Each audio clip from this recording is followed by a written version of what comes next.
Everybody always talks about the importance of anti-inflammatory foods, but they don't tell you what they are. In fact, they never even say what inflammation really is.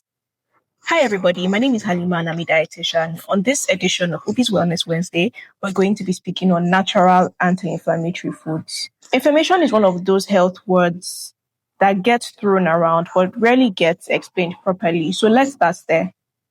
Inflammation is not automatically bad. It's actually a normal immune response. Let's look at it this way. When you get injured or sick, inflammation helps your body to protect itself and to heal. That is acute inflammation and it is necessary.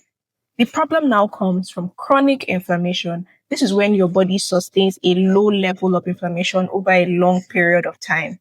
Chronic inflammation has been linked to a higher risk of conditions like diabetes, heart disease, joint problems, and even persistent fatigue.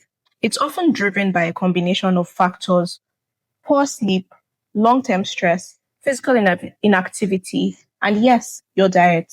That's where anti-inflammatory foods come in. So let's get one thing straight. Anti-inflammatory foods don't cure inflammation like magic. What they do is support the body by reducing inflammatory signals over time. So think of them as a long-term strategy, not as a quick fix. One key group is your fruits and vegetables. They contain antioxidants and other plant compounds that help to neutralize oxidative stress, which is one of the drivers of inflammation. In practical terms, this includes things like your leafy greens, so all your ugu, your efo, all of that. Then your tomatoes, your pepper, your onions, your carrots, and then your fruits, your orange, your pawpaw, your berries, your mango, what have you. So the goal here isn't for you to go out of your way to eat the most exotic imported foods. It's just for you to consume a variety. Another important group is healthy fats. So fats from sources like fish, nuts, seeds, and certain oils can help to balance inflammatory processes in your body. Fatty fish like sardines and mackerel contain omega-3 fats, which have been shown to support inflammation regulation. Plant sources like your groundnuts, your sesame seeds, and your vegetable oils can also contribute, especially when you use them to replace highly processed fats. Your spices also play a role. So spices like ginger, like turmeric, like garlic and onions, they all contain bioactive compounds that can support the anti-inflammatory pathways of your body. So you don't need to take them as supplements. Using them regularly in cooking is enough to have an effect over time. Another category that is often ignored is whole, minimally processed foods. Because highly processed foods tend to be high in refined carbohydrates, unhealthy fats, and added sugars, all of which can contribute to inflammation when eaten frequently. So whole foods, on the other hand, will provide fiber, vitamins, and minerals that will keep inflammation in check.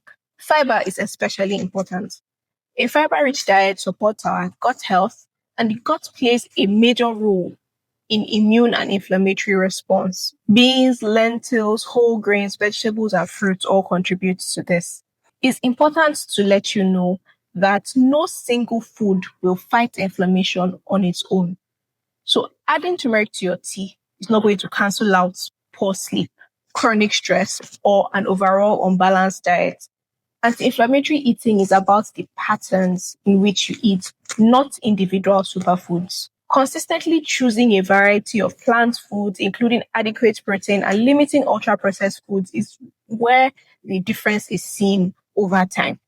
So if you're thinking about inflammation, the question isn't which one food should I eat? It is what should my overall eating pattern look like?